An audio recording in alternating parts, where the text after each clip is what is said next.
जिस प्रकार किसी पौधे की जड़ मौन होकर एकांत में निरंतर कार्य करती रहती है और उसमें नए नए फूल उगते रहते हैं, ठीक उसी प्रकार यदि व्यक्ति शांत और एकाग्र होकर अपने कार्य को निरंतरता से करता है तो उस व्यक्ति को सफल होने से कोई नहीं रोक सकता। एकाग्र मन का छोटा सा बीज सफलता के फलों से भरे विशाल वृक्ष में परिवर्तित हो सकता है।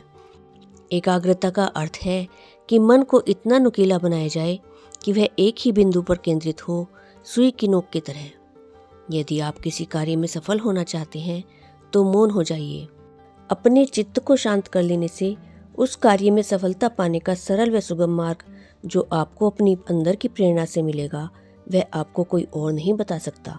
स्वामी विवेकानंद ने भी यही बात कही है, compare the lowest with the highest man, the only difference is concentration.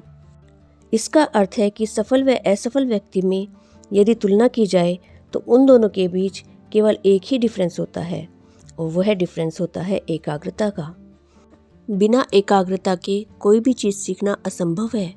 तो मित्रों, प्रश्न उठता है कि मन को शांत, स्थिर और ध्यान को एकाग्र कैसे किया जाए। आपके प्रश्न का उत्तर रहीम के इस दोहे में है, एक साधे सब सधे, सब साधे सब जाए। यानी आप जिस काम को कर रहे हैं उसी पर अपना ध्यान टिकाइए, कहीं और भटकने की जरूरत नहीं है। ध्यान भटकेगा तो आप अपना सर्वोत्तम काम प्रस्तुत नहीं कर पाएंगे। सब जानते हैं कि अर्जुन सर्वश्रेष्ठ धनुर्धर बने, परंतु अर्जुन के अतिरिक्त गुरु द्रोणाचार्य दूसरे पांडु पुत्रों और कौरवों को भी धनुर्विद्या सिखा रहे थे। फिर अर्जुन में कौन सा गुण अतिरिक्त था जो उन्हें सर्वश्रेष्ठ धनुर्धर बना दिया? निसंदेह विद्या के लिए लगन आवश्यक है, पर अर्जुन ने उससे भी ज्यादा एकाग्रता का अभ्यास किया।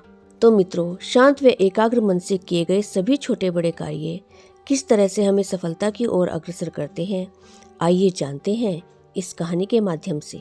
शाम हो चुकी थी, सब लोग अपने घरों को लौट रहे थे। काम से थक हार कर एक किसान अपनी भूसे की कोठी में जाता है और वहाँ कुछ देर आराम करने लगता है। लेकिन जैसे ही वह आराम करके उठा तो उसने देखा कि उसकी घड़ी कहीं भूसे के ढेर में गिर गई है। उसकी घड़ी कहीं खो गई है। उसने कुछ देर तक अपनी घड़ी को ढूंढा, घड़ी नहीं मिली। वह मायूस हो गया, और मायूस होना भी सही था। उस घड़ी को किसान के पिताजी ने उपहार स्वरूप दी थी। उस घड़ी से किसान का काफ़ी लगाव था। एक बार फिर अपनी घड़ी को ढूंढने की कोशिश करने लगा।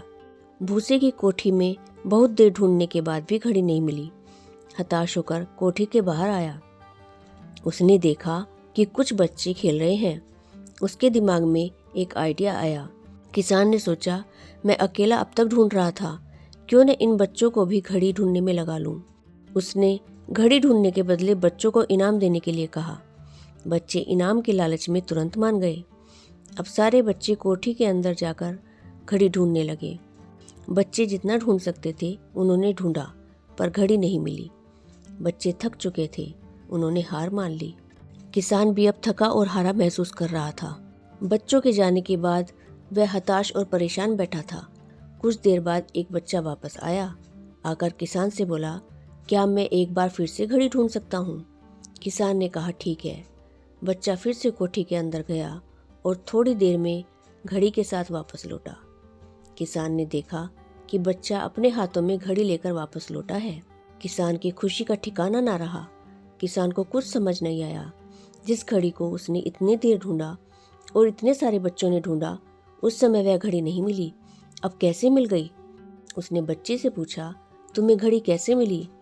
बच्चे ने कहा, कोठी के अंदर जाकर वह एक जगह पर खड़ा हो गया और शांत वातावरण में घड़ी की टिक टिक की आवाज़ सुनाई पड़ रही थी।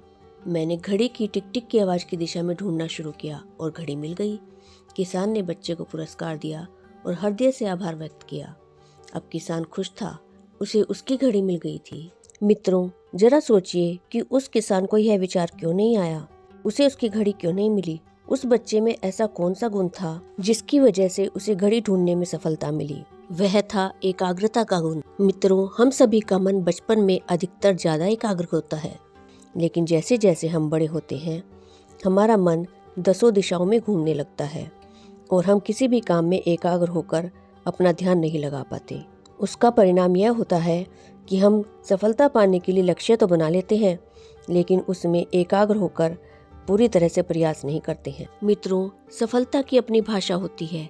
वह भाषा होती है मौन की भाषा, एकाग्रता की भाषा, शांत मन की भाषा। यदि आप वह भाषा सीख लेते हैं तो आप सफलता की हर ऊंचाई को छू सकते हैं। शांत चित्त रहकर ही हम सफल हो सकते हैं। हमारे मन में हर पल विचारों का मेला लगा रहता है।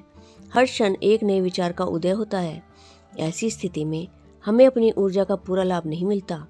बाहर के साथ साथ अंदर से मौन रहना कहीं अधिक आवश्यक है। इसलिए आपकी असफलताओं से जब आपका मन अत्यधिक विचलित हो जाए तो प्रयास कीजिए कि लोगों की भीड़ से दूर प्रकृति के बीच में जाकर बैठें।